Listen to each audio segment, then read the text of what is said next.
حضرت عبداللہ بن عباس رضی اللہ تعالی عنہ فرماتے ہیں کہ ایک رات میں اپنی خالہ میمونہ بنت حارث زوجہ نبی کریم صلی اللہ علیہ وسلم کے پاس گزاری، اور نبی کریم صلی اللہ علیہ وسلم اس دن ان کی رات میں انہی کے گھر تھے۔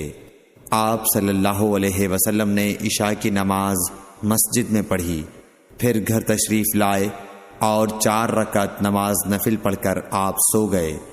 پھر اٹھے اور فرمایا کہ ابھی تک یہ لڑکا سو رہا ہے یا اسی جیسا لفظ فرمایا۔ پھر آپ نماز پڑھنے کھڑے ہو گئے اور میں بھی وضو کر کے آپ کی بائیں جانب کھڑا ہو گیا، تو آپ صلی اللہ علیہ وسلم نے مجھے دائیں جانب کھڑا کر لیا۔ تب آپ نے 5 رکعت پڑھیں، پھر 2 پڑھیں، پھر آپ سو گئے، یہاں تک کہ میں نے آپ کے خراٹے کی آواز سنی۔ پھر آپ کھڑے ہو کر نماز کے لیے باہر تشریف لے آئے۔ صحیح بخاری حدیث نمبر 117۔